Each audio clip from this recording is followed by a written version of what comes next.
Aujourd'hui, dans la brigade, on reçoit l'animateur de LP le midi sur les ondes du 104.7 Outaouais et très grand fan des sénateurs d'Ottawa, Louis-Philippe Brûlé.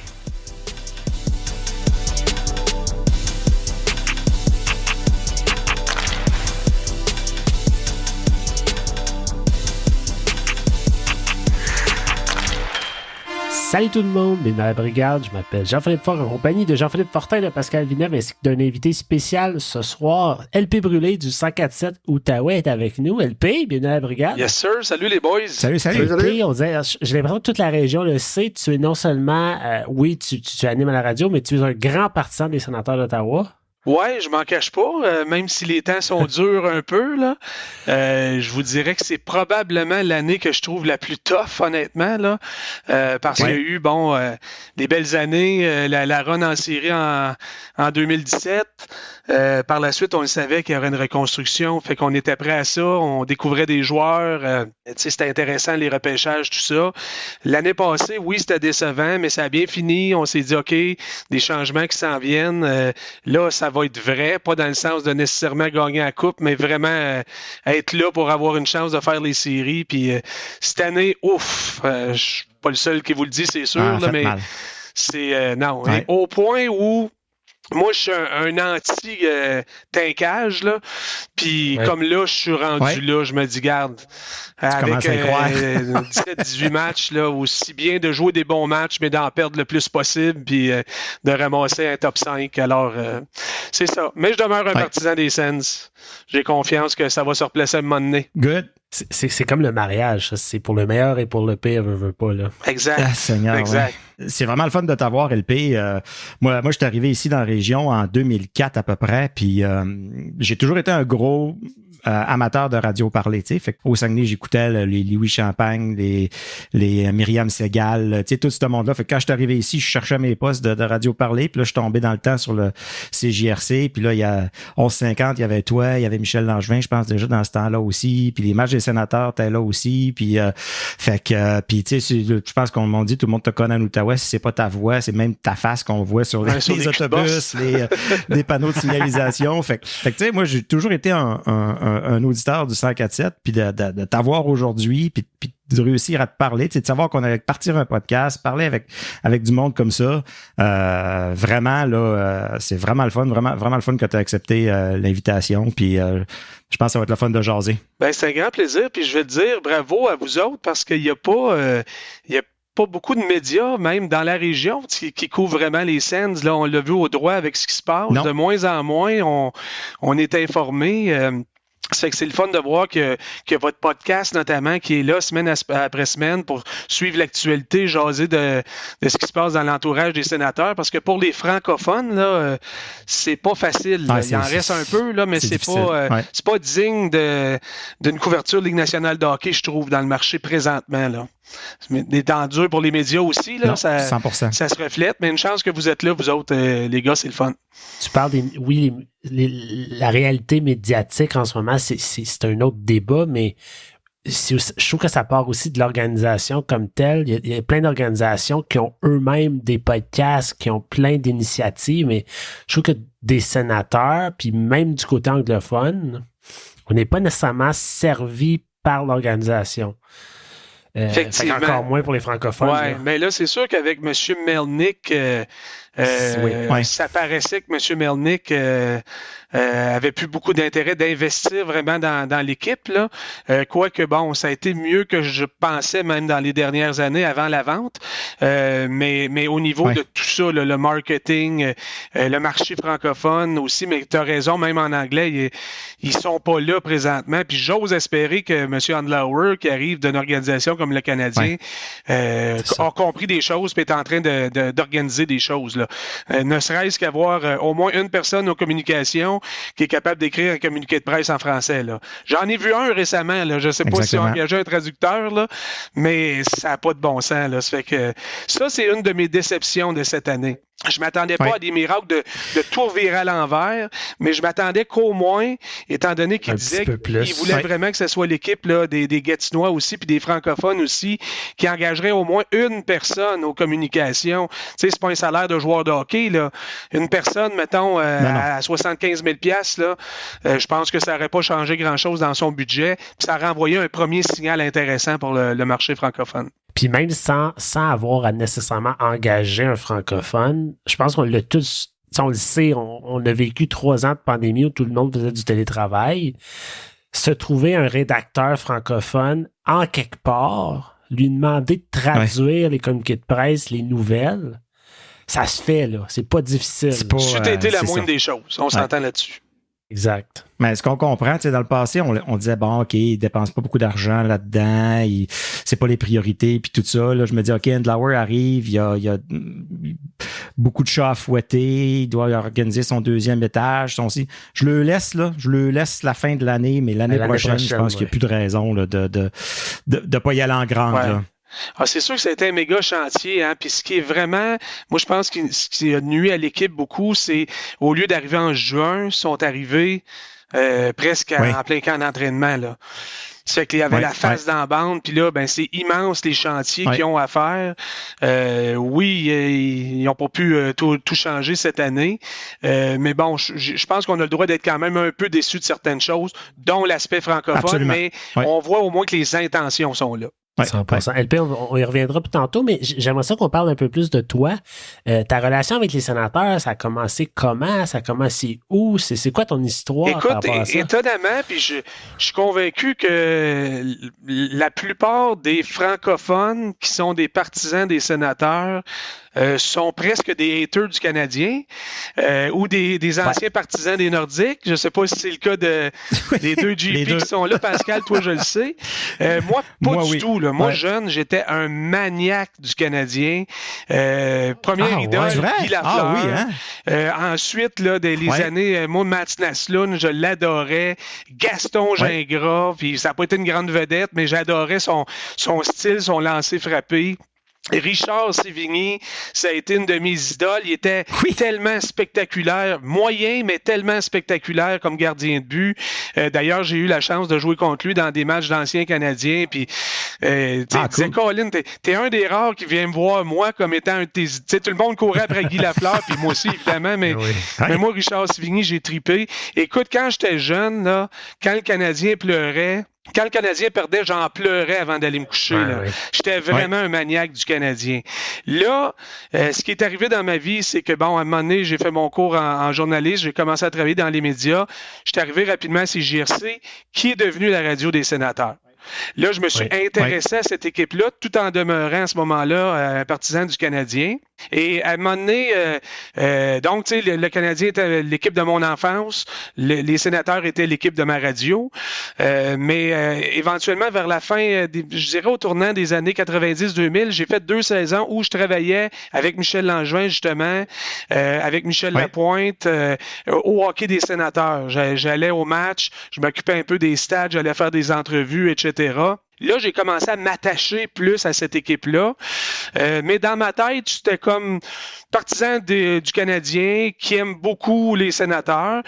Puis à un moment donné, je ne sais pas exactement quand c'est arrivé, il faut dire que j'ai eu des grandes déceptions comme partisan du Canadien. Là, moi, je me rappelle, entre autres, puis je l'ai adoré comme joueur, mais quand ils ont nommé Mario Tremblay, puis Pinot, Régent Hull comme DG, les deux n'avaient aucune expérience. J'étais comme découragé. Là. J'étais là, wow, là, je comprends la fierté, là. Mais il y a des limites. C'est qu'il y a eu une série de déceptions. Puis à un moment donné, je regarde un match Canadien contre Sénateur, puis j'ai réalisé que j'étais plus content quand les Sénateurs marquaient que quand le Canadien marquait. Puis après ça, j'ai jamais regardé en arrière. Je suis devenu vraiment un partisan des Sénateurs qui haït pas les Canadiens, mais qui aime beaucoup taquiner les partisans du Canadien parce qu'il faut leur donner quelque chose. Ils sont tellement passionnés. Ça en est une caricature, vous allez me dire, mais c'est le fun de s'amuser avec les partisans du Canadien. Puis moi, je fais un lien, là. On parlait de la saison actuelle, on revient un peu à l'arrière, ce qu'on parlait en début d'intro, là. Est-ce que tu as un détachement par rapport à l'équipe présentement ou tu es toujours aussi fan, puis tu suis les games? Toujours aussi fan. Je suis tous les matchs, mais ça me dérange moins, mettons, de manquer 5 minutes de temps en temps. Alors que d'habitude, là, c'est sûr que si j'ai allé faire pipi, ça va être pendant une pause. Là, on dirait que ça me dérange un petit peu moins d'en manquer. Il y a une coche moins d'intérêt, mais aucunement dans le sens de changer d'équipe. C'est encore là. Mais il faudrait pas qu'il y en ait 3-4 de même. Je sais pas où ça m'amènerait, honnêtement, parce que c'est tough, là. Je trouve ça tough d'être partisan des sénateurs présentement. Oh, il faut être fait fort. Il faut avoir la coin dure parce que, puis anecdote pour vous montrer comment c'est encore un fan quand même. Tu sais, on était supposé d'enregistrer hier soir. LP pouvait pas. Bon, game d'hockey, tout ça. Fait qu'on décide, OK, on va faire ça jeudi soir. Puis là, je le texte tantôt, puis j'ai dit, écoute, LP, c'est correct à soir encore 8 heures? Il me répond, oui, c'est correct, mais on va manquer la deuxième période, par exemple. Donc, il est encore quand même assez investi, je pense. Puis tu sais, t'es chanceux parce que tu dis quand les Canadiens perdaient, t'en pleurais, mais ils perdaient pas beaucoup dans ce temps-là. Il y a eu des passes plus difficiles dans les années 80. Là. Puis je pleurais quand tu perdais. Puis ils en ont perdu une méchante shot dans ce temps-là. Je pleurais à tous les soirs quasiment. Je pense que c'était je sais pas si c'est encore eux qui ont le record de la pire saison quand ils en avaient gagné, je pense, 12 games milieu des années ou début des années 90. Non, c'est sûr que j'ai pas connu les bas-fonds comme les Nordiques de l'époque. Là. Mais il y a eu des années difficiles parce que moi, au fond, j'ai connu la fin de la séquence incroyable du Canadien des Coupes Stanley à répétition dans les années 70. Mais moi, je suis né en 72. Ça fait que je suivais un peu moins le hockey à 4-5 ans, évidemment. Là. Ça fait que j'ai connu la fin de ça. Puis ça a été ensuite les Islanders, les Oilers, puis le Canadien avait un club assez ordinaire là, pendant quelques années, jusqu'à l'arrivée de Patrick Roy, en fait. Là. Puis tu parlais de Mario Tremblay, puis Pinot. Tu sais, des fois, on se demande où ça a parti, là, que le Canadien s'est mis à descendre, puis on ne peut jamais vraiment... Je pense qu'on peut mettre le doigt là-dessus que depuis ce temps-là... Qui a amené le départ de Patrick Roy aussi. Puis le départ de Patrick Roy. Ça a été pas mal le début de la fin, puis après ça, il y a eu des années difficiles, effectivement. Tu nous parles de Patrick Roy. Je peux-tu te demander si tu le voulais à Ottawa, toi? Tout à fait. Ah oui? Tout à fait. On a besoin des winners à Ottawa. Tu peux avoir un meilleur winner que Patrick Roy. Puis je te dis pas qu'il y aurait... Quoi qu'il y a beaucoup évolué comme personne, Patrick Roy, là, c'est pas le même gars qui était à l'époque où il est allé avec l'Avalanche du Colorado. On voit qu'il y a beaucoup plus de maturité, mais il y a encore cette drive-là. Moi, je pense que, surtout avec la quantité de jeunes chez les Sénateurs, Patrick Roy débarque dans le vestiaire. Moi, je pense que ça donne un certain choc en partant. Je pense pas que tu oses te traîner les pieds quand Patrick Roy est ton coach. On le voit avec les Islanders présentement. Je dis pas que c'est le seul bon coach, mais en plus, l'effet... au niveau du marketing, puis on parlait des francophones, on s'entend-tu que s'il y a d'autres gars comme moi ou partisans comme moi qui sont pas trop sûrs entre les Canadiens et les Sénateurs, t'amènes Patrick Roy à Ottawa, là, je pense qu'on aurait gagné une coupe aussi. Ça fait que je trouvais que c'était un incontournable. Peut-être que ça n'aurait pas duré RDS en aurait parlé à tous les jours. Mais même si on avait un Patrick Roy pendant 3 ans, mettons, je pense que ça aurait vraiment valu la peine de l'essayer. Puis en plus, Andlauer qui s'en vient dire sur nos zones, c'était pas mal notre homme, mais pourquoi tu l'as pas engagé, tu sais? Il y a peut-être des choses qu'on ne sait pas, évidemment. On a dormi sa switch. On en est là. Patrick Roy n'a pas apprécié son souper à Canada, ça a l'air. Son pseudo-souper. C'est ça. Monsieur, je vais vous poser ma question de la semaine. Oui. Bon, j'ai l'impression que je vous l'ai déjà posée plusieurs fois. Je la pose encore parce qu'on dirait que c'est un sujet qui revient tout le temps. Puis dernièrement, on en parle quand même pas mal. Puis la question que je vous pose est la suivante. Erik Karlsson. Je veux même pas savoir si vous voulez l'avoir. Ce que je veux savoir, c'est est-ce qu'il y aurait une place pour lui dans cette équipe-là l'année prochaine? Ben, la place t'a fait. Ouais, mais... Tu sais, je pense que c'est ça qu'il aurait fallu qu'il arrive à quelque part. Là. On a essayé de faire une place. On peut pas avoir Erik Karlsson, Thomas Chabot. On a essayé de faire une place à Chychrun, Sanderson. Là. Moi, Erik Karlsson, comment je dirais ça? Ça se peut qu'à un moment donné, je revois ma première blonde au centre commercial ou dans un bar, puis je me dis, Colin est encore cute, puis ouais, c'était pas pire dans le temps, mais ça reste mon ancienne blonde, puis il y a une raison pourquoi on s'est laissé, tu sais. Erik Karlsson, moi, honnêtement, à moins qu'on revire l'équipe complètement à l'envers, là, si Erik Karlsson s'en vient à Ottawa, c'est sûr qu'il faut que Chabot quitte, puis je dirais même pas Chychrun, je dirais vraiment Chabot. Ça, c'est un minimum. Parce que moi, je pense que Chychrun a peut-être plus d'aptitude que, premièrement, son contrat est moins élevé. Deuxièmement, c'est peut-être un gars avec le physique qu'il a qui, éventuellement, là, il est croche, il y a des bonnes soirées, il y en a des moins bonnes, mais je pense qu'il a le potentiel de devenir un défenseur qui n'est pas juste offensif. Alors que dans le cas de Chabot, oui, il a amélioré un peu sa défensive, mais je vois pas ce qu'on Erik a là, Karlsson, c'est ce qu'on va avoir. Thomas Chabot, et n'oublions pas Sanderson aussi, qui est plus complet, mais quand même, qui reste un gars qui va amener de plus en plus d'offensive, je pense, dans la même équipe. Ouais. Moi, je pense que c'est 100% l'effet nostalgie. Là. Moi, je pense que, écoute, ça a été le joueur le plus électrisant qu'on a eu à Ottawa depuis un bout de temps. Ah, ouais, dis-le pas trop fort. Ma femme écoute pas le podcast, c'est correct. Mais écoute, il y a plusieurs joueurs qui ont eu plus qu'un passage avec les Sénateurs, puis que ça a bien marché, tu sais. Mais, tu sais, on parlait de, justement, je pense que c'est Chris Kelly qui est revenu 2 fois, Dezingle qui est revenu quelques fois. Pas du calibre de Karlsson, évidemment. Puis pas des gars qui prennent la place d'un Erik Karlsson dans le vestiaire puis dans une équipe. Parce que quand Karlsson est parti, il y a eu des années incroyables à Ottawa. Moi, quand j'ai eu la chance d'aller voir des matchs quand ils se sont rendus en demi-finale contre les Pingouins, selon moi, c'était le meilleur joueur au monde, toutes positions confondues, à ce moment-là. Mais n'oublions pas qu'il est parti, il y avait un climat qui était quand même assez toxique à Ottawa, puis je ne dis pas qu'il en était la seule cause, là, mais il faisait partie de ça. Il est allé avec les Sharks, on a vu ce que ça a donné. Cette année, avec les Pingouins, on voit ce que ça a donné. Si on le ramène ici, je ne suis pas sûr ce que ça donnerait au niveau du team spirit, là. Comme je te dis, à moins que tu revires l'équipe à l'envers, puis ça redevient l'équipe d'Erik Karlsson, mais on veut-tu vraiment ça? Moi, je pense que ça appartient au passé. Tu sais. Pour les partisans, je pense que ce serait sans aucun doute la meilleure, pas la meilleure, mais ce serait vraiment cool de la revoir. Moi, je pense que peut-être en fin de carrière, un contrat 2 ans pour finir sa carrière à Ottawa, ce serait un beau fit.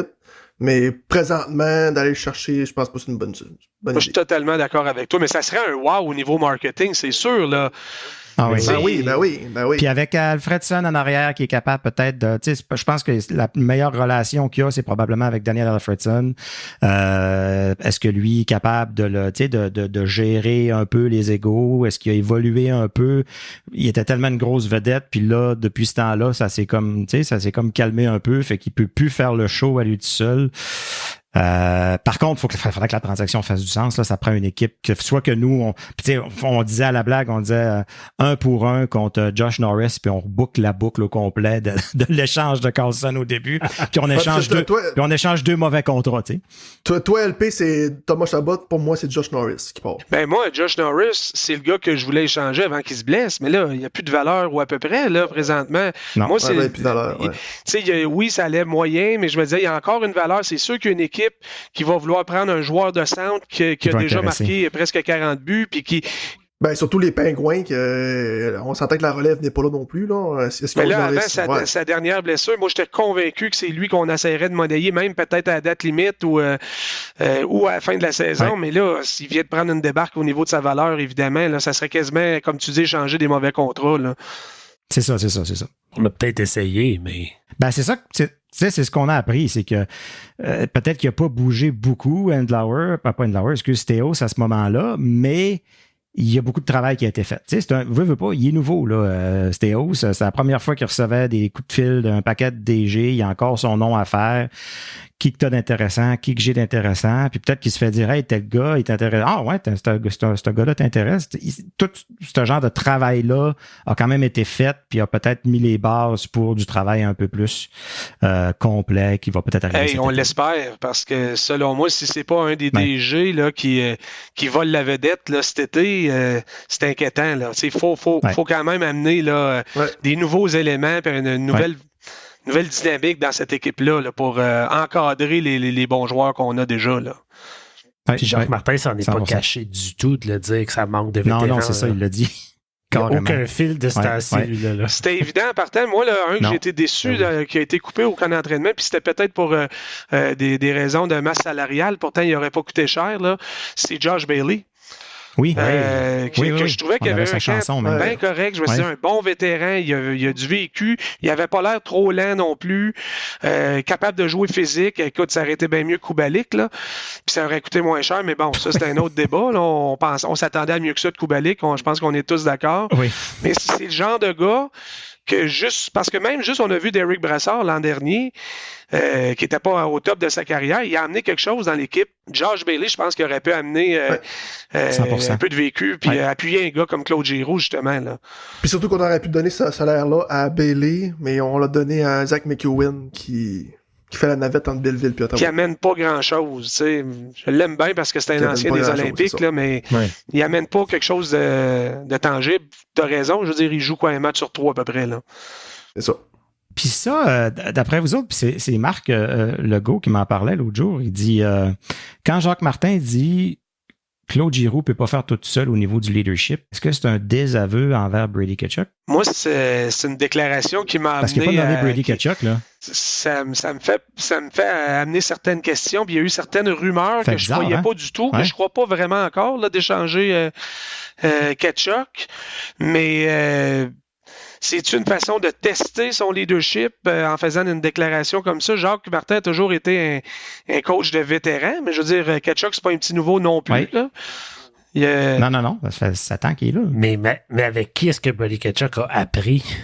Tu sais, il a joué avec Mark Stone. Exactement. Après ça. De Goodbranson. De vieux routiers que Pierre Dorion a essayé d'amener. Tu peux pas dire qu'il a été...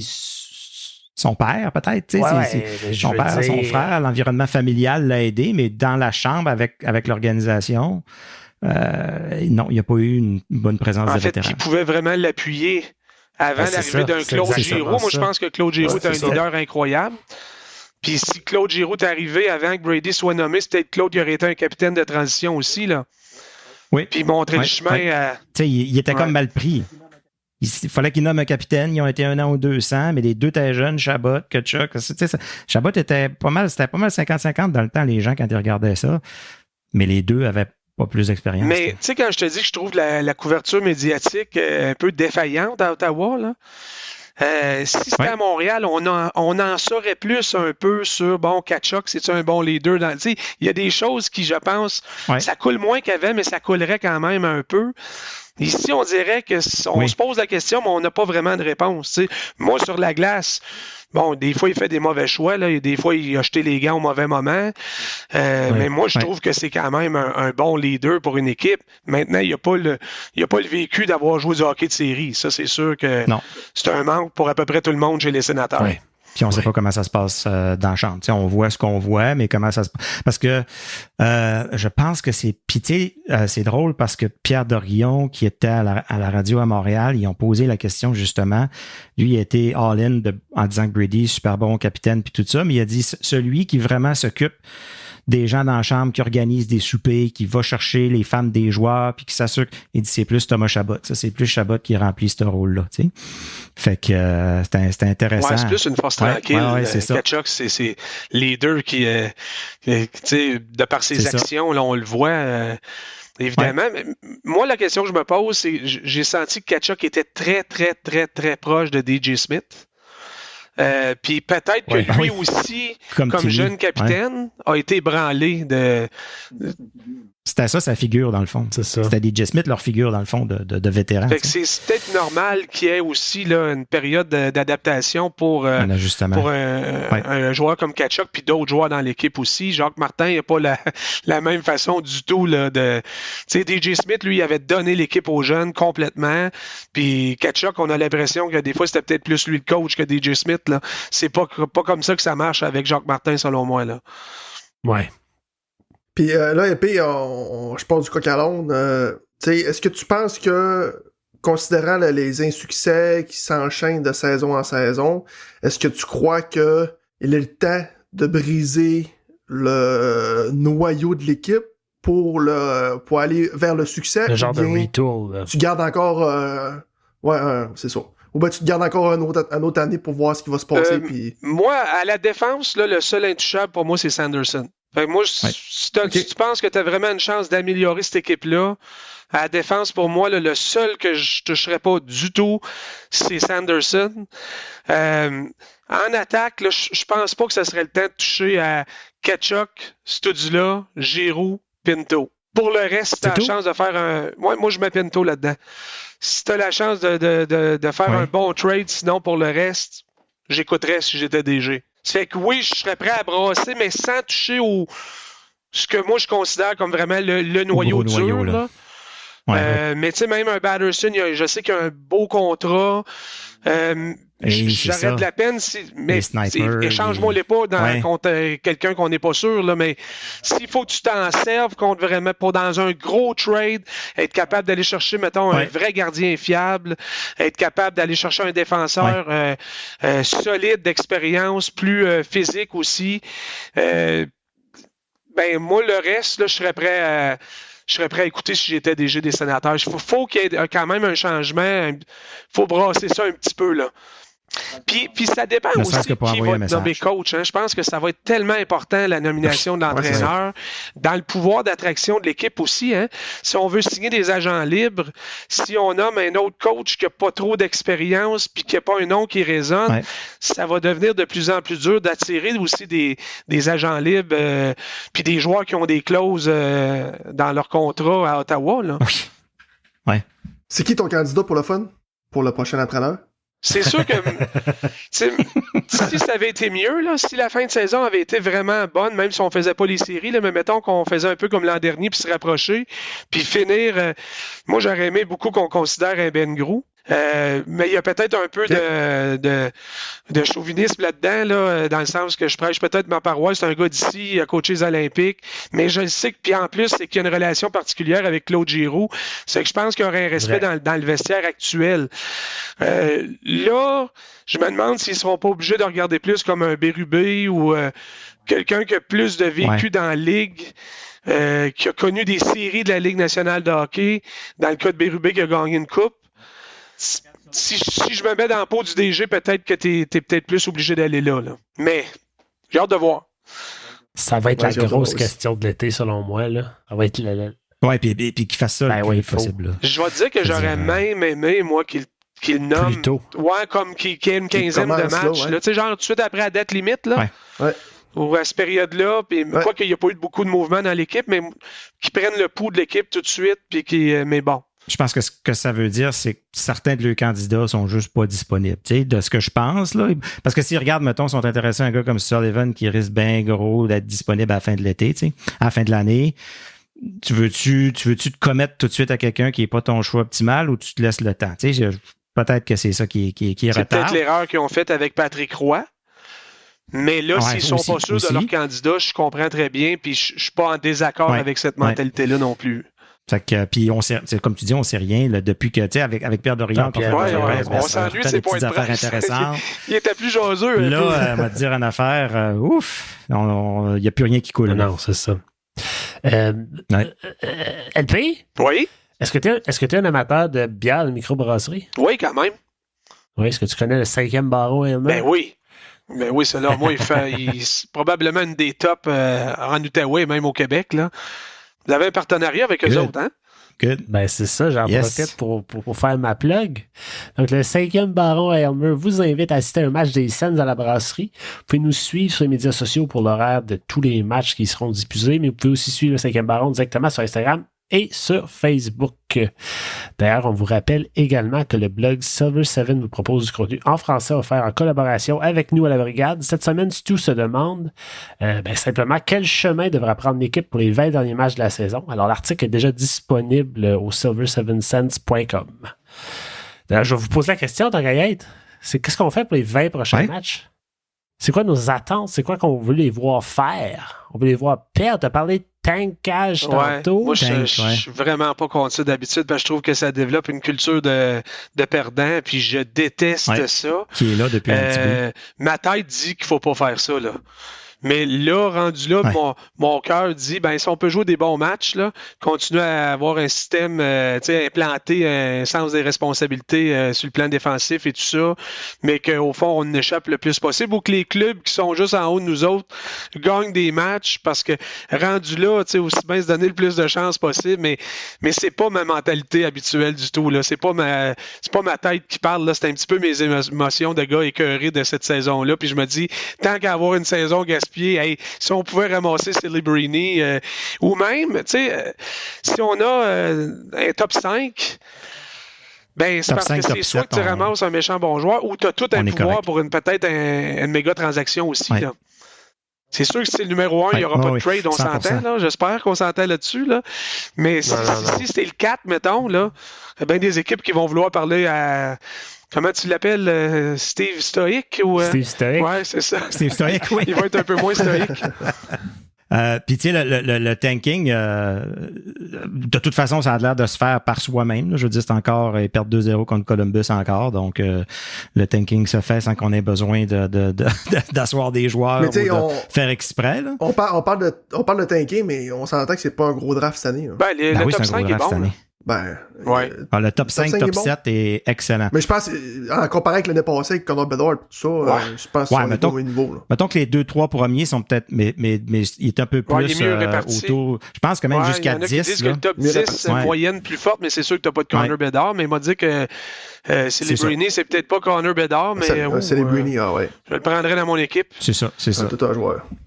Puis tu sais, finir l'année avec 20 victoires de suite, là, ça se transpose pas à l'année d'après. On l'a vu t'es capable de prendre ce moment. Ouais. C'est ça. Fait que rendu là, ils gagnent, tant mieux, ils perdent, tant mieux. Fait que jusqu'à la fin de la saison, on peut juste être content du résultat de chaque partie. Ouais, ben d'ailleurs, on parlait de Claude Giroux tantôt. On le voit, lui, là, depuis la date limite, puis il sait là, depuis qu'il sait dans sa tête qu'il n'y a plus de chance du tout là, d'être dans la course, tu vois que il a baissé de régime. Il a baissé d'une coche. Ouais. Faut qu'il se ménage aussi, lui, là. Oui. Oui, parce que moi, lui, je leur signerais. Je pense qu'il faut attendre au 1er juillet. Là. Je suis moins fanatique moins connaissant de toutes les petites règles, mais je pense qu'il faut attendre au 1er pour prolonger son contrat. Moi, je le prolongerais s'il accepte 2 ans de plus. 2 ans de plus? Oui. Ah oui, c'est sûr. Ouais. Oui, 100%. Puis même si dans la dernière année, il est moins dominant qu'il est là, puis qu'il s'est rendu un gars de 3e trio, il est tellement polyvalent, il a tellement de leadership. Écoute, moi, si je le connaissais pas, j'ai coaché longtemps au hockey, puis juste voir ses yeux sur une patinoire à ce gars-là, je le veux dans mon club, là. Puis on verra s'il s'est patiné après. Là. Moi, s'il accepte de signer 2 ans de plus, je suis conscient qu'il ne sera plus un gars d'un point par match dans 2 ans. Je suis même impressionné qu'il nous ait donné autant de points dans les dernières années depuis qu'il s'est joint au Sens. C'est déjà bien au-delà de mes attentes. C'est qu'il amène tellement de choses, puis on a tellement besoin de ce gars-là sur l'équipe, mais c'est aussi un gars de la région. Là, ça fait qu'il y a un attachement. C'est que j'espère qu'il y a encore l'attachement. Moi, c'est une des affaires qui m'inquiétait. Là. Il va-tu demander un trade pour essayer d'aller faire une run en série ailleurs? C'est ça. Visiblement, il l'a probablement pas exigé cette année. Là. Cette année... Ça a dû y traverser l'esprit. Ben, il a dû y penser, mais si sa décision t'a prise, je m'en viens finir ma carrière à Ottawa, mais il veut tellement gagner Claude Giroux que ça a dû y traverser l'esprit, JP, je suis d'accord avec toi. C'est ça. Il voulait tellement gagner, d'accord de s'en venir à Ottawa, mais il voyait qu'Ottawa, dans sa tête, dans la tête de tout le monde, c'était clair que c'était les playoffs dans l'année suivante. Fait que là, peut-être que ça vient de créer un point d'interrogation, mais non, écoute, ça a été assez dur. Aller chercher un Claude Giroux, on l'a, on en veut d'autres, tu sais. Ben, Colin, on le garde aussi longtemps qu'on est capable. Mais même Tarasenko, ça a été une bonne signature, finalement, à part la clause qu'il choisit l'équipe où il est échangé. Là. Mais tu sais, je regardais ça tantôt encore quand il présentait le début du match. Là. Forsberg, il y avait une fiche positive avant le match de ce soir, là, avec une moyenne d'efficacité de 888. Puis il y avait quand même plus de victoires de plus, là, mais plus de victoires que de défaites. Si on a des gardiens qui avaient eu une moyenne genre de 900... 900. On se parlerait peut-être pas des mêmes sujets à soir, là. Vous avez joué au hockey, sûrement. Quand tu joues même dans une ligue de garage puis que ton gardien fait pas les arrêts en début de match. Ouais.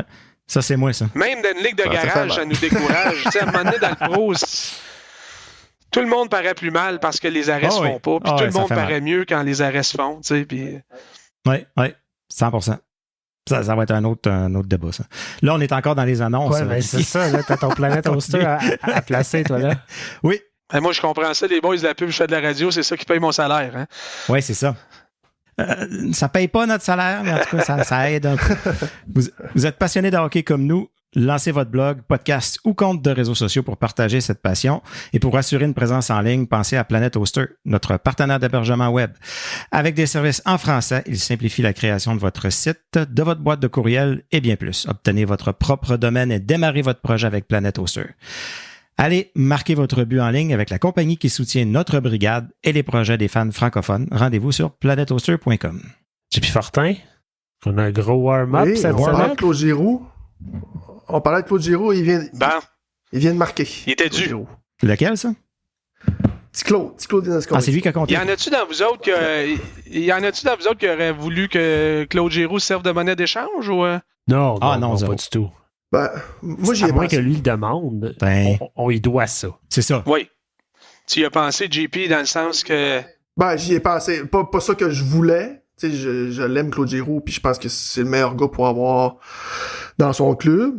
Mais considérant la situation qu'on était, puis je voyais que ça aboutissait à rien comme saison, ben je me disais pourquoi pas se servir de lui pour avoir le maximum le retour aurait pu être intéressant possible. Ouais. Puis le retour aurait été incroyable, je pense. Parce que avec la saison qu'il connaissait, la dernière saison qu'il y a eu, puis le vétéran qu'il est pour un club en série, je trouve ça aurait été. Fait que, mais ça aurait fait mal d'une certaine façon aussi pour le plus tard, parce que... On aurait reculé. Hey, on aurait eu l'air d'une gang de moineaux, là. Ouais, tu sais, le best, c'est qu'il y a tu sais, son contrat se termine cette saison, puis on l'échange, puis après ça, il re-signe à Ottawa. Tu sais, le best scénario, ça aurait été ça. Ça, on rêve toujours à ça, mais ça arrive jamais. Ouais, ça arrive jamais. J'entends tellement ça pour c'est ça. Là. C'est sûrement arrivé une fois ou deux dans l'histoire de la Ligue, là, mais c'est comme un fantasme des partisans de tous les clubs, mais ça arrive jamais. Ouais. Mais c'est sûr que Giroux, s'il ne signe pas de prolongation, c'est ça qui va arriver à date limite l'année prochaine si on n'est pas en série. JP Fortin? T'es prêt pour le warm-up? Je suis prêt pour le warm-up. Donc, warm-up, on a acquis un autre Ketchuk durant la limite des transactions. Boris, cette fois-ci, d'après moi, son rôle, c'est pour remplir un chandail, quoique il a rapporté son premier point avec les Sens ce soir sur le but de Claude Giroux contre la match Columbus. On a eu un petit moment d'excitation dernièrement avec la victoire contre les Pingouins. Disons que de ce temps-ci, il n'y en a pas beaucoup, mais on va la prendre. Et il y a eu une super belle performance de Jonas Korpisalo. Est-ce que ça a été son meilleur match de la saison? Peut-être. Peux-tu répéter ce que tu viens de dire? On t'a pas entendu. Belle performance de Korpisalo. Belle performance de Korpisalo. C'est vrai que c'est bizarre. Ça, tu le dis pas souvent, ça? Non, je l'ai pas dit souvent. Premier match pour le jeune Zach Ostapchuk. Suspension pour Mike Kelly qui a donné un coup à la tête. Parker Kelly. Ouais, c'est quoi j'ai dit? Mike Kelly. Bon, je suis en train de le rebaptiser. Matt Sogaard devient le gardien avec le plus de victoires des Sénateurs de Belleville avec 46. Pierre Dorion, on l'a mentionné tout à l'heure, a fait une entrevue à la radio à BPM Sport. On l'a questionné sur le rôle du DG pendant la période limite des transactions. A mentionné qu'à Ottawa, il avait du travail à faire dans des situations un peu étranges. A parlé de belles courbes, mais n'a pas voulu s'avancer plus. A parlé de ses enfants aussi qui ont été victimes de commentaires plates un peu à son égard. Sa fille a même retiré des réseaux sociaux suite à ça. Notre ami de la brigade, Marc Brassard, anciennement du quotidien Le Droit, se remet à l'écriture une fois par semaine. Vous pouvez le suivre sur marcbrassard.substack.com. Petite parenthèse, le nom du site, c'est Substack, tu sais, tous ceux qui se partent des espèces de mailing list. Et le nom, lui étant un gardien de but, c'est le Two-Pad Substack. Je trouve ça merveilleux. Moi, s'il y a un jeu de mots, je m'abonne tout de suite, c'est sûr. LPHF, c'est le trade deadline bientôt le 18 mars. À date limite l'heure limite est à 4 heures. L'équipe d'Ottawa s'est vue mériter 2 étoiles de la semaine et l'équipe présentement en bonne position pour faire les séries, qui est maintenant 4e. Et de façon générale, aujourd'hui, une nouvelle loufoque. On a volé les bobbleheads de Jaromir Jagr à Pittsburgh. Qui a volé ça? À trouver sur eBay. À trouver sur eBay bientôt. Sur eBay, ça a l'air. Ils sont-tu? Ben, 2-2. Oui, ils sont en l'air. $140 canadiens. Ça doit être sur un bateau dans un conteneur avec des voitures volées, puis ça s'en va dans le pays de Yaguer. On essaie de comprendre. C'est sûr. Mais bon, ça fait jaser. Je comprends même pas. Mais c'est juste malade comme histoire. Il y avait la mascotte des Flyers aussi qui disait que c'était lui, là. Ça serait son style, ça. C'est ça. Oui. Parlant du warm-up, je veux juste revenir parce qu'il y a un sujet qu'on n'a pas abordé encore, puis c'est les gardiens. Oui. Puis on regarde l'avenir des gardiens, on pense qu'on a... Moi, je pense que dans l'eau des Sogaard, Mandolese, Merilainen, il y en a un qui va sortir de là, qui va pousser. JP Fortin était bien gros sur Sogaard. Plusieurs étaient... Puis Sogaard, ça fait quelques fois qu'on le voit. Il va bien à Belleville, le meilleur de l'histoire de Belleville, qui a quand même pas une longue histoire, 4-5 ans. Mais moi, je le vois pas, moi, Sogaard. Je le vois pas, ce que vous voyez dans lui. Les fois que je l'ai vu revenir... OK, grand, gros, mais joue petit et souvent, tu sais, quand la rondelle est en arrière du filet, il est souvent à genoux, souvent à terre, que je me dis, voyons, lève-toi. Je peux-tu en rajouter là-dessus? Écoute, je pense peut-être qu'il échappe son juste... bâton 5 fois par match aussi. Plusieurs fois. Non, tu as raison, il est immense, mais il joue tellement petit. Il est dans un bon environnement à Belleville, tant mieux pour la confiance, puis pour tout ça, puis c'est super. Mais je suis pas sûr tant que ça que c'est un home run avec lui. Il va falloir, je pense, être patient encore, puis surtout pas l'amener puis demander d'être le numéro 1 rapidement, tu sais, là, comme on a fait avec d'autres gardiens avant. En tout cas, j'abandonne pas sur Mandolese. Au contraire, moi, je trouve que peut-être un peu moins de constance, mais quand il est dedans, puis j'ai vu plus de belles choses de Mando que de Sogaard à date, malgré que l'échantillon est petit, là. Mais il y en a-tu un là-dedans que vous voyez... être vraiment l'avenir ou ça va vraiment passer par un échange? Je me demande, Pierre Dorion avait donné un contrat de 5 ans à Korpisalo. Va être parce qu'il ne voyait pas Sogaard dans le prochain 5 ans. Il y a des chances. Là. Ouais. Ou il voyait deuxième puis qu'il voyait qu'il échangeait Forsberg. Aussi, là. aussi. Moi, Sogaard, Sogaard, je le vois dans la Ligue nationale si on a un vrai premier gardien. Puis commencer avec, tu sais... c'est ça. Pas plus que 20-25 matchs par saison, bien placé, là, pour le mettre. Je pense que c'est un gars qui a probablement besoin de gagner une confiance tranquillement, pas vite. Ça a été un gros step de lui demander de gagner des matchs à Ottawa quand on l'a fait jouer, même si ça a été peu de matchs, quand il y avait de la pression. Puis c'est ça qui m'inquiète aussi dans le cas de Korpisalo, qui commence à bien jouer là, depuis quelques matchs. Là. Je me suis demandé, quoi que je l'ai trouvé moins... il se groche moins partout, là, parce que c'est un gars qui peut être très spectaculaire, mais qui sort de son propre filet souvent. Ça fait que les retours sont comme faciles par la suite. Je l'ai trouvé, passez-moi l'anglicisme, plus square, moi, récemment, devant son filet. Mais en même temps, je me suis demandé, c'est-tu juste parce qu'il n'y a plus de pression? Que là, il est plus calme. Puis, c'est très possible. Fait que c'est sûr que c'est un méga point d'interrogation. Là. Vous pourriez nommer les 32 gardiens de l'organisation là, en partant jusqu'à East Coast League. Puis, je veux dire, on a passé combien des dernières années? Puis ça demeure... 16. Ça demeure le point d'interrogation majeur. Et c'est pour ça que je disais tantôt, là, pour moi, il n'y a pas beaucoup d'intouchables à part du petit noyau dur. Là, parce que justement, si on peut s'améliorer à cette position-là, il faut le faire. Là. Moi, je veux juste pas qu'on abandonne trop vite. On l'a vu avec Gustafsson. Exact. Là, on voit avec Joey Daccord à Seattle qui fumait. Oui. Moi, je pense, pour moi, encore, Sogaard est au top de la liste. OK.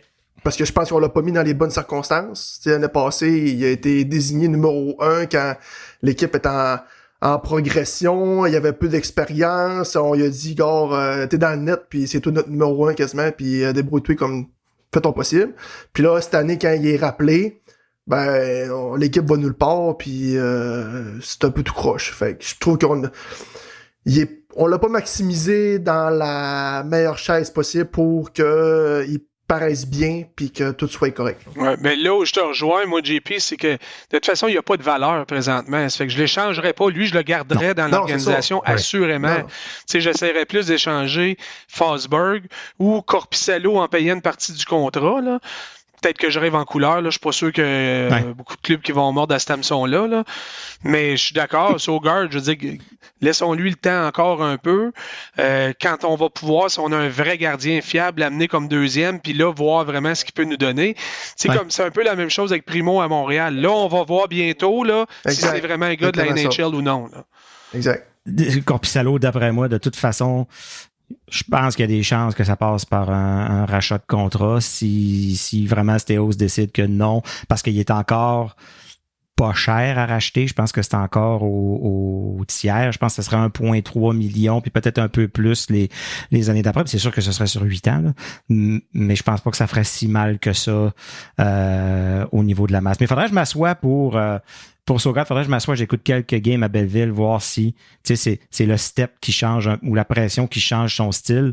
Je vais essayer de m'attarder un peu plus à ça, peut-être en série. On a plus de chances de le voir en série. Pas un gros club à Belleville non plus, là. Non, mais tu sais, un club qui d'après moi, va se classer. Va se classer pour les playoffs. Si c'était une équipe avec plein de vedettes qui étaient tout feu, tout flamme, on pourrait dire, OK, tu sais. Mais là... Oh, et si les gardiens tiennent pas le bout, l'équipe. Ça veut dire qu'il fait la job là-bas aussi. Je suis pas beaucoup Belleville, moi, malheureusement. D'ailleurs, Tyler Boucher, il arrive quoi avec lui, là? Qui c'est? Il joue-tu des fois? Je connais pas. Je pense qu'il il s'est blessé dernièrement. Il s'est reblessé, hein, c'est ça? C'est ça. C'est le nouveau comment est-ce qu'il s'appelait? Brown? Logan Brown? Logan Brown qui se blessait, c'est un peu la même affaire. Tout le temps, tous les camps d'entraînement. Puis, messieurs, c'est 5 points en 21 matchs pour Tyler Boucher. Ouais, mais lui, vois-tu, j'aurais été curieux s'il n'y avait pas eu autant de blessures. Ça aurait été jamais un top 6, là. Mais c'est peut-être le genre de joueur, le style qu'il joue, qu'on aurait eu besoin à Ottawa si c'était développé, mettons, sur le 4e trio, parce que c'est un gars qui aime jouer physique, mais là, s'il est toujours blessé, ça marche plus, évidemment. Là. Ça reste un très mauvais choix de première ronde quand tu as un top 10. Là, mais... C'était ça, j'allais dire. Un joueur comme ça choisit le meilleur overall. Puis, d'une autre manière. Quand tu as le 10e choix total, il me semble que... Oui, mais c'est qui est sorti 11e, là? Ben, d'après moi, il n'avait une gang meilleure que lui après, c'est sûr. Là. Ben, c'est ça. Mais ça, on ne pourra pas reculer la cassette là-dessus. Là. Tu peux revenir sur Pierre Dorion? Pierre Dorion qui a fait une première sortie publique depuis son congédiement. Il l'a fait à la radio de Montréal. La radio qui est diffusée en Outaouais, on le sait, mais notamment une radio de Montréal 100% canadien. Êtes-vous surpris qu'il retentisse du jour au lendemain sans avertissement? Oui, ben j'aurais plus compris dans une radio de Québec, vu que son gars joue avec les Remparts. Ouais. Tu sais, j'aurais pu comprendre, ben, je suis à l'Arena, je donne une entrevue à l'équipe qui diffuse le match. Il y a peut-être une crotte sur le cœur parce que peut-être qu'il a eu l'impression que les médias aussi l'ont un peu laissé tomber, mais je trouve ça bizarre, effectivement, qu'il donne une entrevue à Montréal, puis que... Mais peut-être aussi que les médias d'ici l'ont pas trop sollicité récemment. Moi, je t'avoue que nous autres, on ne l'a pas appelé. Là. Fait que je peux pas le blâmer par rapport à nous autres, mais je serais surpris que des médias comme, mettons, TSN, qui couvrent ça régulièrement, lui ait pas demandé une entrevue, mais peut-être qu'il y a une crotte sur le cœur aussi contre certains médias ou certaines choses qu'il a entendues. Malheureusement, j'ai pas entendu l'entrevue. Quand même intéressant. Faudrait que je la réécoute parce que là, c'est ça, je l'entends parler depuis une couple de jours. Il faudrait qu'en fin de semaine, là, je me plante puis j'écoute ça. C'est rien de très... tu sais, il n'a pas fait de statement incroyable, mais à un moment donné, il y a quelque chose qui a retenu mon attention, puis c'était... je me souviens plus qui était l'animateur de l'émission, mais Pierre Dorion a sous-entendu des choses étranges qui se passaient à Ottawa, puis là, l'animateur a dit « Ouais, ben moi, j'ai jasé souvent avec Guy Boucher. » Puis je sais de quoi tu parles, mais on va arrêter ça là. Puis là, ils n'en ont pas reparlé. C'est clair, là. C'est clair qu'il parlait de Melnick. Là. Dans le cas de Dorion, ça fait 2 scénarios. Là. C'est sûr que lui, l'année passée, c'était comme un DG sous tutelle un peu. Là. Tu sais, je pense pas qu'il pouvait faire ce qu'il voulait. Moi, peut-être que lui, il aurait voulu le congédier, DJ Smith. Mais quand il y a des nouveaux... Ben peut-être, mais quand il y a des nouveaux propriétaires qui s'en viennent, je suis pas sûr que tu as carte blanche pour nommer un nouvel entraîneur, alors qu'une nouvelle gang qui s'en vient, tu lui donnes un contrat de combien de temps au nouvel entraîneur si les nouveaux propriétaires, c'est pas lui qui voulait. C'est sûr que lui, ça a dû être bizarre un peu d'être dans un poste comme ça. Puis on a vu comment ça finit, là, mais pour le reste, l'époque de Guy Boucher, c'est sûr que Melnick, c'était probablement le propriétaire le plus weirdo de la Ligue au complet, là. Puis Pierre Dorion, ça a été sa façon de rester DG dans la Ligue quand même, d'être fidèle à Melnick. Là. Je pense pas qu'il va y avoir un autre poste de DG dans la Ligue nationale. Là. On le voit pas non plus. Peut-être qu'il va avoir des offres comme recruteur, chef d'une équipe, ou c'est parce que ça a quand même toujours été un bon recruteur, là. Oui. 100%. Mais est-ce que lui voudrait retourner? Aucune idée. Pour un poste plus... Oui, c'est ça. Il l'a abordé dans l'entrevue s'il souhaite revenir dans la Ligue, non? Non, ce qu'il a dit, c'est qu'il était content que... Puis ça, je le comprends, là.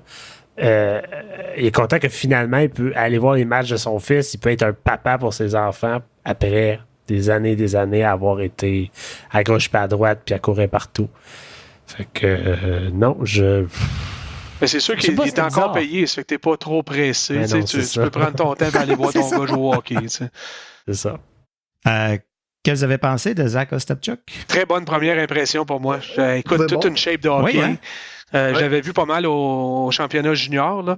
Ça, c'est le genre de gars qui pourrait arriver assez rapidement, je pense, dans la Ligue nationale à temps plein.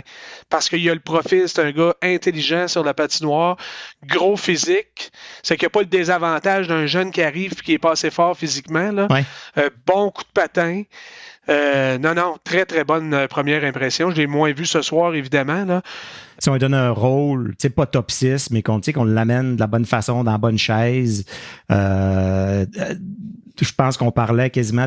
Ben, c'est dur de parler d'un vol rendu à ce stade-là, là, dans le repêchage, mais le monde disait quand même que les Sénateurs avaient été relativement chanceux qu'ils soient encore là quand ils l'ont repêché. Si je me trompe pas, Jacques Martin, il a donné des minutes. Exactement. Absolument. Puis c'est lui qui a enlevé la rondelle à Sidney Crosby avec un plongeon pour la remettre un gros jeu Barrison, défensif, effectivement. Le but s'est fait là-dessus.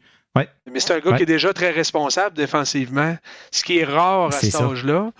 Mais oui, c'est pas un gars qu'on voit nécessairement dans le top 6, mais on a besoin de ces gars-là aussi de profondeur qui peuvent faire une bonne job, qui pourrait peut-être compenser en mieux au niveau hockey sense la perte d'un Formenton qui ne reviendra jamais. Tu sais. Ouais, c'est vrai.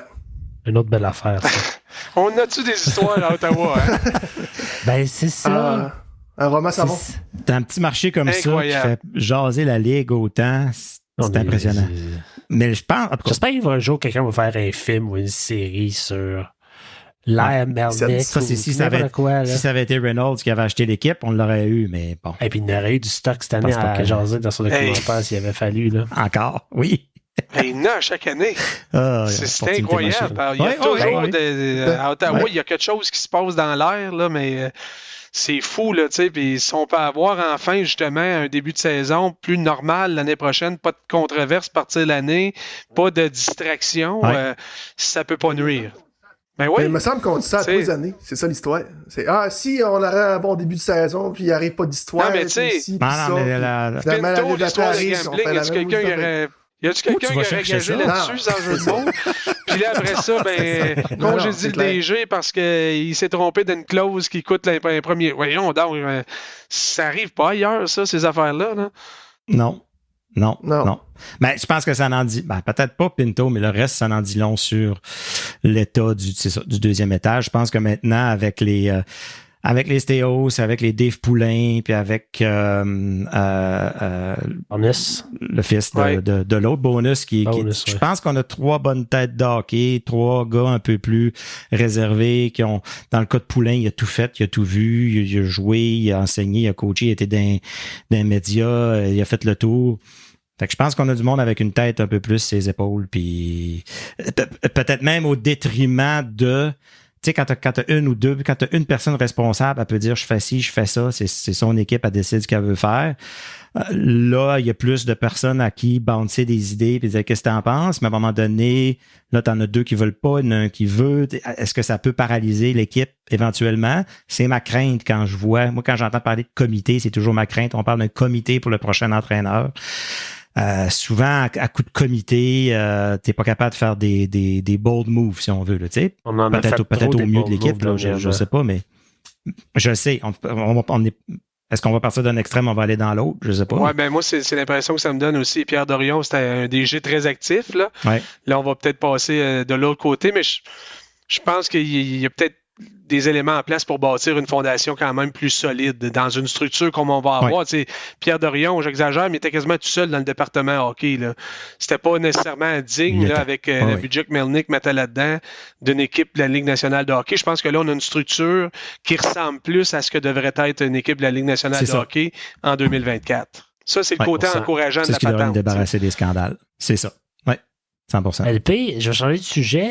Est-ce que tu as adhéré, tu dis, on comprend, tu es un gros fan de hockey, mais est-ce que tu as adhéré à la vague qu'a créée la nouvelle Ligue féminine et la nouvelle équipe d'Ottawa? Je peux aller voir de matchs.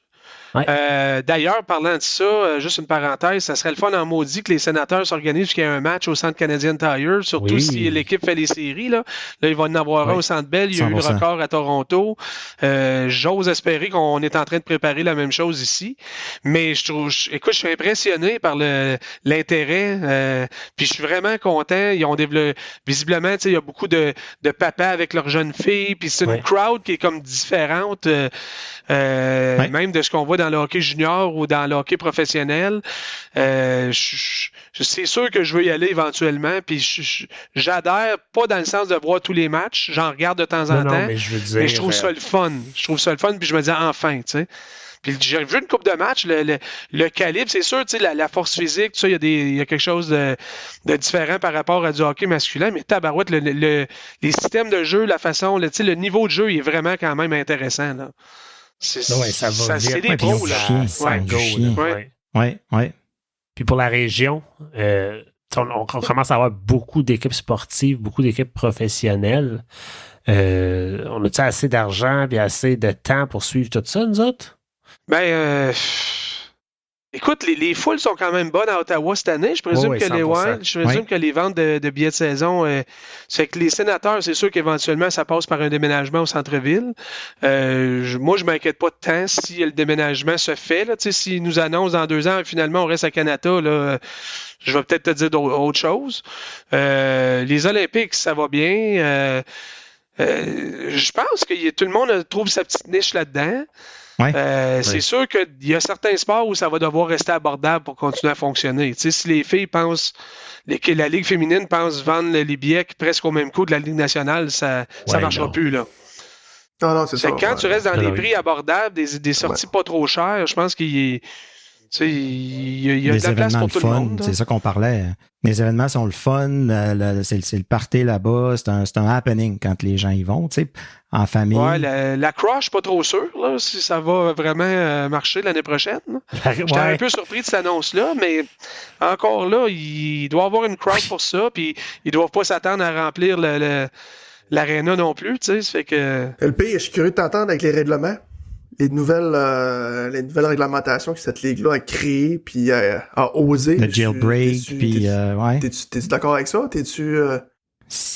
Dans le fond, si l'équipe est en avantage numérique puis que l'autre équipe marque un but, la pénalité est arrêtée. Ouais. Fait que si tu comptes un but à désavantage numérique, ça annule la punition. Ça, c'en est un. Ça, c'en est une. Après ça, je pense que... moi, je me trompe, là, mais les dernières équipes au classement ils ramassent des points pour avoir... Oui, c'est vrai. Accès au un coup que t'es éliminé, un coup que t'es éliminé, plus tu gagnes de match, plus tu ramasses des points. Puis l'équipe qui va finir premier dans les éliminés, c'est eux autres qui vont avoir le premier choix repêchage. Ça, j'adore ça. Ça fait des années que je trouve que c'est justement, tu sais, comme une équipe comme les Sénateurs cette année, il faudrait qu'il y ait une formule. Ça peut être celle-là, ça peut être autre chose. Ça peut être de trouver une manière de rentrer une coupe d'équipe de plus en série si tu remontes dans le classement. Mais ça prendrait ça parce qu'on décroche trop vite à un moment donné dans certains marchés, là. C'est que soit une formule où c'est le contraire de tanker, là, dans le sens que faut que tu gagnes pour avoir des chances de plus, soit une formule où tu as encore une chance de faire les séries par la porte d'en arrière, mettons 2 clubs, où ça mettrait tellement de piquet dans tous les marchés de la Ligue, ou à peu près. Là. Un play-in, là, ouais. Tu sais, imagine cette année avec les Sens, on pourrait tanker pour Celebrini, là. On pourrait ramasser des points pour Celebrini, ça crée ça serait tellement différent. Il y aurait quand même un buzz. C'est ça. Ouais. Mais ma préférée de toutes, c'est que l'équipe qui finit au premier rang du classement général sélectionne son équipe qu'ils veulent affronter en série en première ronde. Au lieu de prendre, mettons, dans les 4 premiers, dans le fond. La dernière place, ouais. 1, puis 4, 2, puis 3. Ben, je dis, gars, moi, j'ai plus à féliciter contre la deuxième. Je pogne la deuxième. D'après moi, ils le feront pas, ça, parce que il y a la fameuse expression qui choisit prend pire, là. Ouais, là, annoncé. Oui, ça, c'est correct, mais les équipes, d'après moi, ils n'auront pas l'audace de choisir. Parce que là, tu crains que l'autre club en maudit en disant, hey, finalement, toi, je te trouve plus poche que la dernière place qui a fait les séries. C'est ça. Mais, tu sais, mais si t'es sûr que t'es le numéro d'une équipe, c'est un pensée si bien, mais t'as raison, ça peut être un jeu dangereux, là. Mais je sais pas ce que ça donnerait dans la Ligue nationale, ça. Mais tu sais, ça vient juste exposer comment, on en parle souvent, tu sais, la Ligue nationale, on dit ils ont peur d'avoir peur, tu sais, ils essayent rien.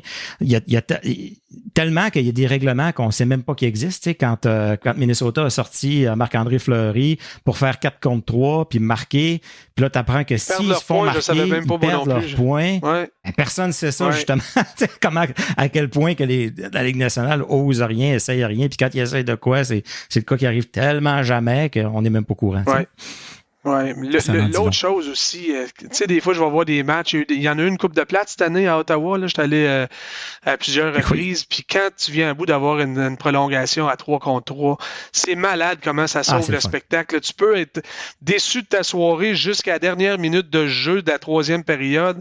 Mais quand tu viens à bout d'avoir une prolongation, faudrait trouver une façon d'en donner un petit peu plus de ça. Je sais pas si on pourrait dire c'est 10 minutes, mais il n'y a pas de fusillade, puis trouver une autre formule, mais Colin, que c'est incroyable la qualité du spectacle.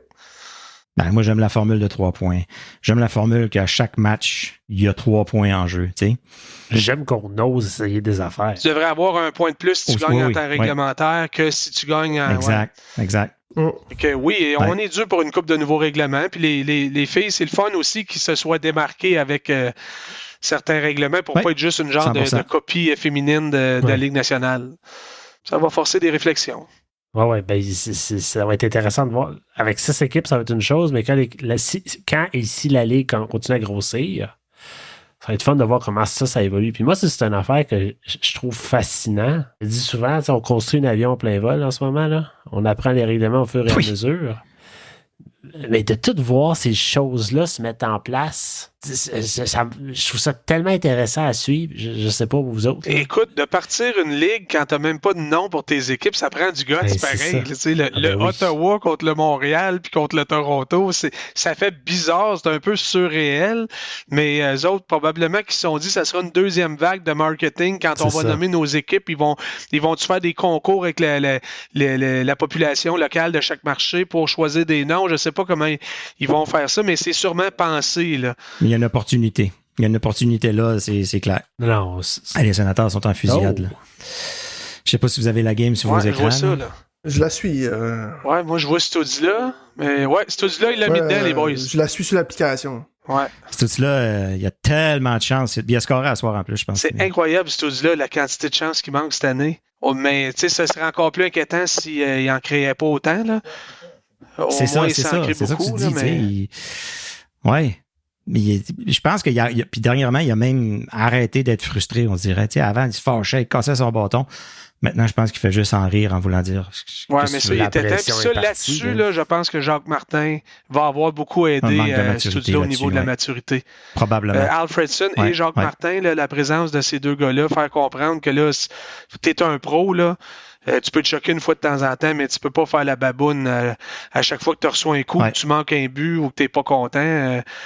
Puis ça t'expose tellement par rapport aux autres équipes. Il faut qu'ils continuent à progresser dans ce sens-là. Là. Mais il y a un bout de chemin de fait, puis je pense que le changement d'entraîneur a aidé là-dessus. Là. C'est pas DJ qui aurait enseigné ça ou qui aurait parlé à ce niveau-là. DJ, c'était one of the boys, là, c'est ça. C'était un chum. Là. C'est ça. Ouais. Plutôt tu as parlé de Ketchuk qui avait l'air très attaché à DJ Smith puis que ça a eu l'air de l'avoir shaké. J'ai l'impression que tout ça aussi, c'était... Tout ça l'a défendu publiquement en entrevue. En plus, oui. Tout est devenu tout croche par la suite. Puis là, tranquillement, on dirait qu'il se replace. Fait que j'ai l'impression que c'est un peu la même... Cette saison est juste à oublier. Puis on espère qu'on peut faire un refresh l'année prochaine. Mais il fallait que ça se passe. C'est pas normal. Oui, il fallait. Ben, tout est arrivé trop tard cette année. Puis, mais tu sais, moi, j'ai des gars de 20-22. C'est l'âge à ce Audi-là. Des fois, c'est des hommes, mais des fois, c'est des bébés encore. On l'oublie. C'est que ce studio-là, c'est un kid, là.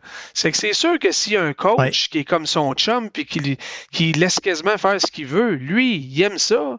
Puis il était habitué de même en Allemagne, il était tellement plus fort que les autres. Il n'y a pas un coach ben qu'il faut le remettre en question. Là, c'est lui qui traînait le club. Puis, tu sais, même Tkachuk, il était habitué à ça. Mais ça prenait à un moment donné, justement, ce tournant-là pour dire, OK, là, le party est fini, les boys, là. On a une belle gang de jeunes, on a un beau noyau, mais là, si vous voulez un jour gagner, puis...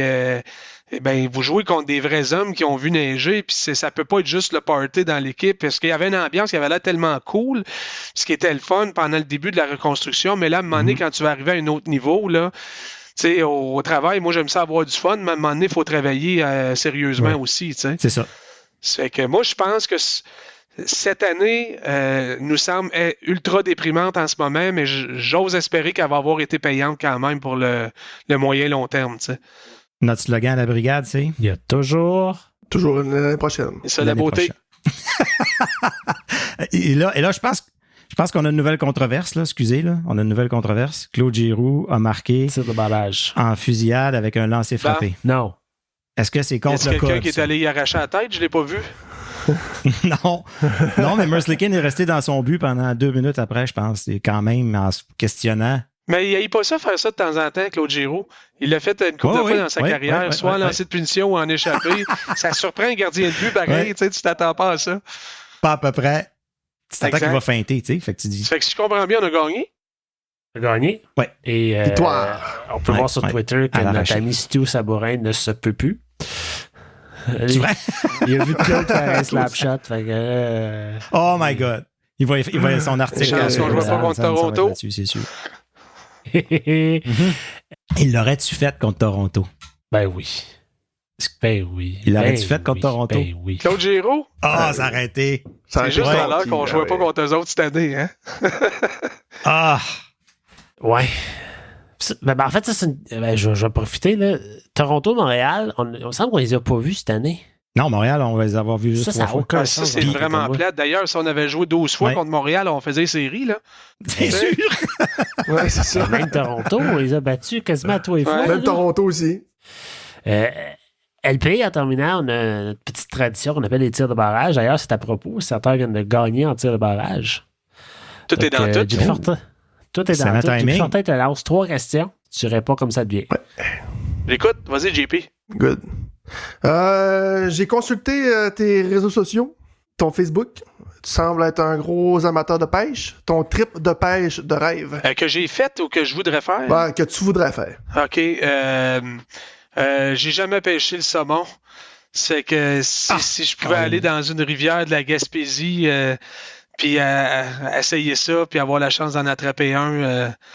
je pourrais pas être plus heureux. Ça a l'air tellement trippant parce que moi, je suis un pêcheur surtout de doré, qui est une pêche le fun, mais c'est pas la fête du siècle. Tu sais, j'ai la chance d'attraper des gros brochets de temps en temps. Ça, c'est un peu plus sportif comme pêche. Des beaux achigans aussi de temps en temps. Mais si j'avais la chance de prendre un saumon dans le décor féerique d'une rivière de la Gaspésie, là, pour moi, là, ça serait pas mal le top. Il y aurait la pêche en haute mer, mais j'ai trop mal au cœur pour l'essayer. Écoute, je prendrais tellement de gravol que je dormirais de toute façon. C'est que je vais y aller pour la pêche au saumon en Gaspésie. Avec une petite bière de 5e baron que j'amènerais de Gatineau. J'embarque à 100% avec toi là-dessus. Oui, on l'amène. Oui, on peut même aller au Saguenay. Même il y a quelques rivières à saumon aussi au Saguenay. Puis moi, j'ai des oncles qui ont été des grands pêcheurs de saumon. Puis au lac Saint-Jean, nous autres, on pêchait le doré, mais la Wananiche aussi, qui est un poisson d'eau douce. Fait qu'on avait la chance de prendre des assez grosses Wananiches. Ouais. Puis c'est le fun. C'est peut-être pas comme un saumon, mais c'est le fun. Ça saute, ça se bat. Mon père disait, le meilleur poisson au bout de la ligne, c'est la Wananiche, mais au bout de la fourchette, c'est le doré. Ça, il n'y a pas de... Ouais. Mais tu sais que moi, au lac où j'ai un chalet, au Poisson Blanc, ici dans l'Outaouais, il y a de la Wananiche, mais il y en a très, très peu. Moi, j'en ai jamais pris. Ben, je suis un peu sur le même plan d'eau. Moi, je suis dans le... C'est le lac des Sables, fait que c'est connecté avec le Poisson Blanc. C'est exactement le même plan d'eau. C'est un peu plus au sud, là, où il y a de la grise, il y a plus de profondeur que dans ton coin. Il y a de la Wananiche. Notre voisin et ses chums en ont pris 2. C'est vrai? Mais comme genre en 8 ans. Là. Puis j'ai vu une photo de quelqu'un d'autre qui en a pris vraiment dur à prendre, mais il y en a. Ouais. OK. Good. On parle de pêche, là. Je fais juste une petite mention. J'ai 2 gars que j'ai coachés au hockey l'année passée qui ont fait de la pêche sur glace sur le fjord du Saguenay. Ouais. Et ils ont pêché dernièrement un flétan de 87 livres. Ça a pris 15 heures de travail. Qui est passé par le trou? Il est passé par le trou. C'est un peu ça la photo. Là. 15 heures, tabarouette. À 2? 15 heures de travail. C'est malade. À 2. Pas de bon sens. Ouais. Il était exténué. Mais tu sais, la réussite à travers Poisson de l'être aussi. Wow. Aussi. Bravo les boys. 15 heures. Ouais. Cool. Prochaine question. Écoutez un match de hockey avec une poutine d'aréna ou une bière? Je dirais les deux, là, mais s'il faut choisir... s'il faut vraiment choisir, il faut choisir ça. J'aurais mangé ma poutine avant la game, mettons. C'est bon. Et la dernière, je pense que tu nous as fait mention en début d'émission, ton joueur préféré de tous les temps dans la Ligue nationale de hockey et sous question des Sens. Je vais rester avec Guy Lafleur. Attachement régional aussi, un gars de la place, mais il était tellement spectaculaire sur la patinoire à l'époque où tu peux avoir le podcast puis les cheveux puis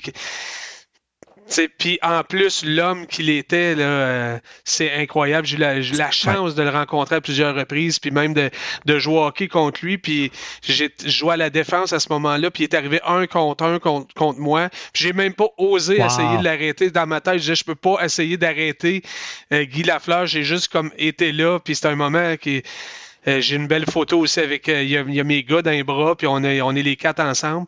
C'est que je vais y aller pour Guy Lafleur. Sénateur, c'est sûr que c'est Daniel Alfredson.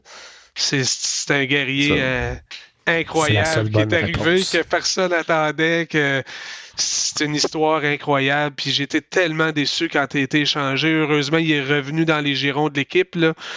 Mais non, je vais avec Daniel Alfredson. Donc, le démon blond et le démon blond suédois. Un autre blanc, c'est ça. J'aime les démons blonds. Pas le même style de joueur, par exemple. Autant de talent ou à peu près, mais Daniel est plus fougueux, évidemment, que...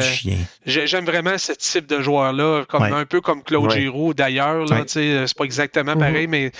Le talent, mais aussi la fougue puis le côté guerrier. Là. Le slap shot en tête de barrage, là.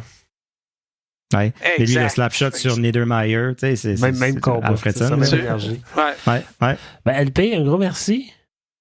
Oui, merci beaucoup. Merci à vous autres, c'était super le fun. C'était vraiment agréable. Vraiment le fun. Toi, on peut t'entendre à l'animation de LP le midi sur les ondes 104.7. Outaouais, es-tu sur les médias sociaux? Est-ce qu'on peut te suivre? Comment ça marche? Plus Facebook. En fait, sur X, là, j'ai même pas mon compte à moi. J'y vais avec le compte du 104.7 de la station. Plus pour fouiner ce qui se passe que commenter. Ça fait que sur les médias sociaux, c'est plus sur Facebook. Si vous demandez la game est combien, là, allez pas sur The Score ou quoi que ce soit, allez sur Facebook, allez sur le profil de LP. Je suis plus tranquille il met à jour assez depuis un bout de temps cette année. J'ai dit ça hâte qu'on refasse les séries puis on a eu tellement des belles séries contre le Canadien, entre autres, là, quand Peugeot avait marqué ses 3 buts en série. Faut que ça revienne, les boys. Il faut ça. L'année prochaine. L'année prochaine. L'année prochaine. Toujours l'année prochaine. Tu sais, je cherchais quelque chose à mettre sur tes t-shirts, là. Ça vendrait-tu? Il y a toujours l'année prochaine. Il y a toujours l'année prochaine. C'est pas trop winner. C'est encore très concept avec cette année. Mais si tu veux le sortir, sors-les là. C'est ça. Tout de suite. C'est ça. Ben, LP, gros merci. Merci à vous autres. Bonne fin de soirée, les boys. Merci. Salut. À bientôt.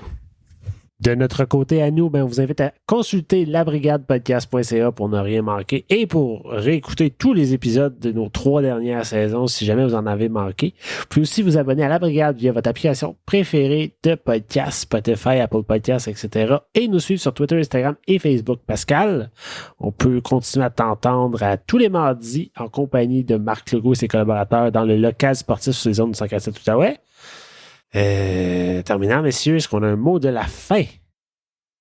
Saumon. Saumon? Ouais, oublie ça, il m'a parlé de pêche au saumon. Saumon, là, gros poisson sur la glace. Ça m'a redonné le goût de la pêche. Gros poisson. Ouais, J'aime ça. Ouais. Ça s'en vient, la pêche s'en vient. C'était donc La Brigade, le premier podcast francophone qui traite des sénateurs d'Ottawa et du hockey dans la région d'Ottawa-Gatineau. À la semaine prochaine.